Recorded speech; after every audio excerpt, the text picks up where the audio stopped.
ETF index mutual funds నేర్చుకుని stock మార్కెట్లో రాణించాలనుకుంటున్నారా? వెంటనే ఈ నెంబర్కి కాల్ చేయండి.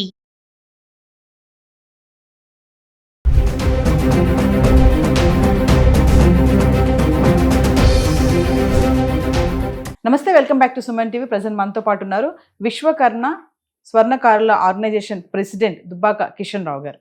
నమస్తే సార్. నమస్తే. మరి ఇంకా వెండి విషయానికి మాట్లాడుకుంటే మరి 4,25,000 వరకు వెండి ధర, అంటే గోల్డ్ కంటే వెండి చాలా ప్రీషియస్ మెటల్ అయిపోతుంది అని చెప్పేసి అన్నారు. మరి ఇప్పుడు చూస్తే 2,69,70 వరకు కూడా పడిపోవడం చూస్తున్నాం. మరి వెండి యూసేజ్ చాలానే ఉంది, అంటే ఆర్నమెంట్సే కాదు, వేరే ఆటోమొబైల్స్ కానీ వీటిలో కూడా వాడతారు కదా వెండి అని చెప్తా ఉంటారు. మరి వెండి తగ్గిపోవడానికి యుద్ధమే అంటారా కారణం? మళ్ళీ ఇది ఏమైనా రైజ్ అవుతుందా? అంటే మెయిన్ యుద్ధం గురించి సిల్వర్ పెరగలేదు. సిల్వర్ను కొద్దిగా ఎవరో కస్టమర్స్ కొద్దిగా దీన్ని ఎక్కువ ఎగ్జాగరేట్ చేసి చెప్తారనమాట. అంటే చైనా దగ్గర బాగా సిల్వర్ ఉంది, సిల్వర్ రిలీజ్ చేయదనేసి ఒక ఆరోపణ చేస్తూ ఇప్పుడు సోలార్ ప్యానెల్స్లో, మన ఎలక్ట్రిక్ కార్స్ కావాల్సిన బ్యాటరీస్లో కంపల్సరీ సిల్వర్ వాడు. ఇవన్నీ రిక్వైర్మెంట్స్ పెరిగి బాగా పెరిగిపోతుంది. సిల్వర్ అనే ఒక తెలియని తొందరపాటు ఆలోచనలతో రేటు బాగా 4,25,000 వరకు వెళ్ళి మెల్లగా వచ్చి ఇప్పుడు 3 lakhs లోపటకు వచ్చేసింది. ఇప్పుడు 2.6, 2.7 లోపల మధ్యలో నడుస్తుంది. సో ఇంకా కూడా సిల్వర్ తగ్గుతుంది అంటున్నారు. తగ్గకపోయినా కానీ ఈ రేట్లో అయినా కానీ ఎక్కువనే ఉంది రేటు. లాస్ట్ టైం 6 months కింద 1 lakh ప్రాంతంలో ఉన్నది ఇప్పుడు ఇంత పెరిగింది కాబట్టి, గోల్డ్ కంటే కూడా చాలా విపరీతంగా పెరిగింది కాబట్టి. అయితే ఈ మన ఆల్ ఓవర్ ఇండియా కూడా కొన్ని ఆర్నమెంట్స్ సిల్వర్లో కూడా చేస్తున్నారు.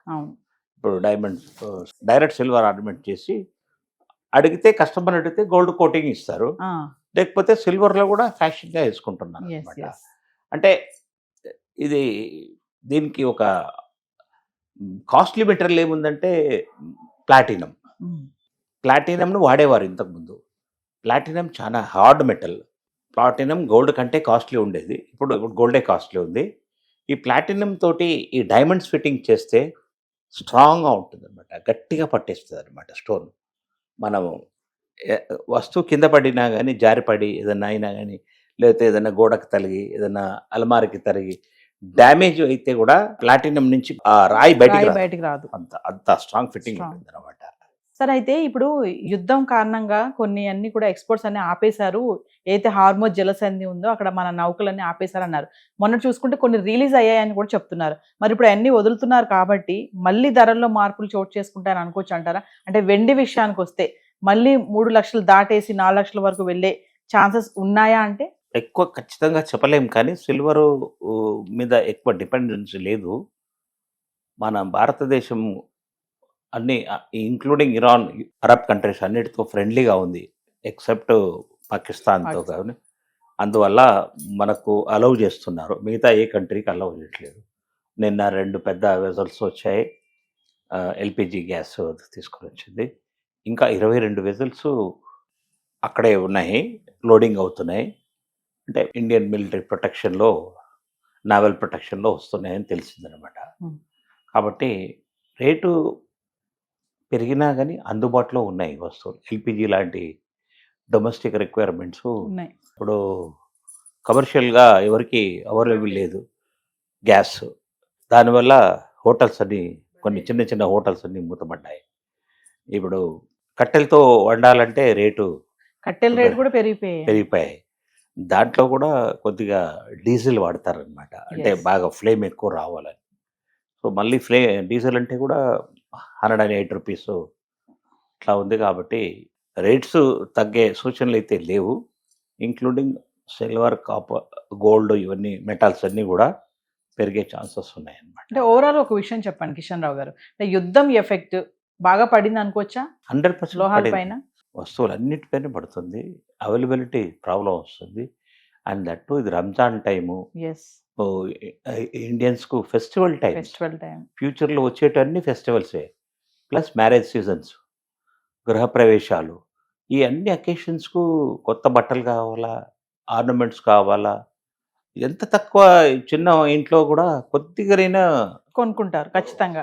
కొనాలంటే మార్కెట్కి వెళ్తే rate they have to pay more అలా ఉంటుంది. కాకపోతే సో కొంచెం స్వర్ణకారుల దగ్గరికి వెళ్తే బెనిఫిట్ అనేసి మేము చెప్తున్నాము. అవును.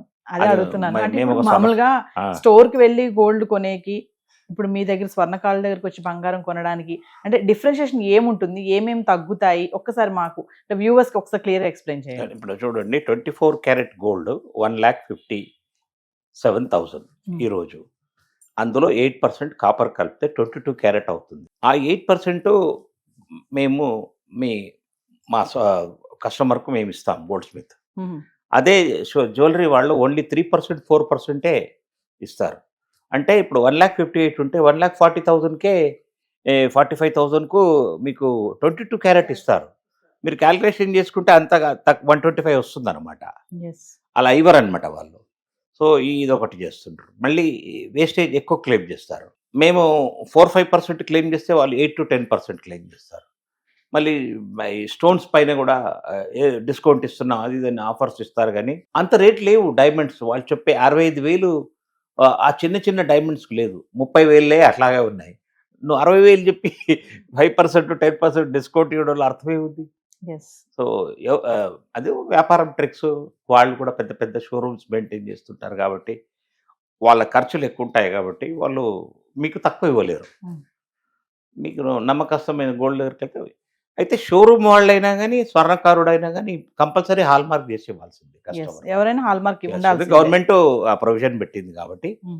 ఎవరి పేరైనా వచ్చేస్తుంది దానిపైన. అంటే క్యాష్ పెట్టామనుకోండి, మాకు ఆర్నమెంట్ వద్దు, మాకు బిస్కెట్ కావాలి అంటే కూడా ఇస్తారా మీరు? 100% Merchants. దొరుకుతుంది. 24 క్యారెట్స్. క్యాష్ పెడితే మీకు మీకు బిల్ కావాలంటే మాత్రం మీ పాన్ నెంబర్ అడుగుతారు. ఓకే. మీరు బిల్ అవసరం లేదంటే మాత్రం ఆ, అలాగే ఇచ్చేస్తారు. అంటే ఖచ్చితంగా ఇప్పుడు మా దగ్గర ఒక బల్క్ అమౌంట్ ఉంది. సపోజ్ ఒక 2 లక్షలు ఉన్నాయనుకోండి.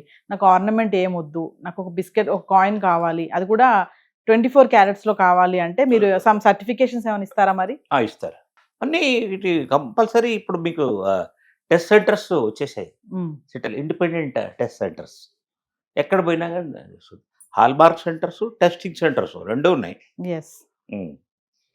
ఎంతనంటే 50 రూపీస్ ఛార్జ్ ఇస్తారు. మనకు అంత కాస్ట్లీ వస్తువుకు 50 రూపీస్ నథింగ్ కదండి. సో ఫైనల్‌గా ఒక విషయం చెప్పండి కిషన్ రావు గారు. అంటే ప్రెజెంట్ మరి ఇప్పుడు ఉన్నటువంటి ఈ టైంలో, ఈ ఫ్లక్చుయేట్ అవుతున్న టైంలో బయట చాలా మంది ఆఫర్స్ పెట్టి అట్రాక్ట్ చేస్తున్నారు కస్టమర్స్‌ని. మరి కొంతమంది తెలీదు, మోసపోతూ ఉంటారు. మరి ఈ టైంలో మరి మీ దగ్గరికి వస్తే ఎలాంటి బెనిఫిట్స్ పొందుతారు అంటే ఒకసారి? మీరు ఒక 10 లక్షల వస్తువు మీరు షోరూంలో తీసుకుంటే మేము 9.2 lakhsకు ఇవ్వగలం. Hmm. అంటే మా దగ్గర 8% తగ్గుతుందని నేను గ్యారంటీగా రాసిస్తాను. యెస్. మీకు లెక్కల్లో కూడా చూపిస్తాం. ఏ వస్తువు ఒక తులం వస్తువులు మీరు చేయించుకుంటే మీకు షోరూమ్కు మా దగ్గర ఎంత డిఫరెన్స్ వస్తుందో మీకు చూపించగలము. క్యాల్కులేషన్ వేసి చూపించగలము. మీరు నమ్మాలా. ఇప్పుడు మీరు ఏదైనా షోరూమ్కి వెళ్ళి దాని క్యాల్కులేషన్ వేసి స్లిప్ తీసుకోండి. ఎస్టిమేషన్. ఒక వీడియో ఫోటో తీసుకొని రండి. Hmm. మేము అదే వస్తువు మీకు 8% అంటే డిఫరెన్షియేషన్ చూపిస్తా మినిమం అంటున్నారు. 5% లెస్లో మీకు చేసిస్తాం. అక్కడికి ఇక్కడికి డిఫరెన్షియేషన్ చూపిస్తామంటున్నారు చూపిస్తాం. ఖచ్చితంగా. చూపిస్తాం. అదే వస్తువు అదే హాల్ మార్క్ అన్ని. ఇప్పుడు మనం స్టోర్స్ లో చూడండి, ఏదైనా డిజైన్ ఎక్కువ ఉందనుకోండి, ఇప్పుడు వేస్టేజ్ విఏ చాలా వేసేస్తాడు. వేస్టేజ్ ఏమైనా అడిగితే ఇది డిజైన్ ఇలా ఉంది కాబట్టి ఇంత వేస్టేజ్ ఉంటుంది అని చెప్పేసి అంట. 27, 28, 30% కూడా ఉంటుంది వేస్టేజ్ ఛార్జెస్. అంటే అలాగే అంత డిజైన్ ఉన్నది మరి మన దగ్గర చేయించుకుంటే నేను చెప్పేది మా దగ్గర మాక్సిమం 8%, 9% ఉంటుంది. హెవీ డిజైన్ ఉన్నాయి కూడా. ఎంత హెవీ డిజైన్ ఉన్నా కానీ.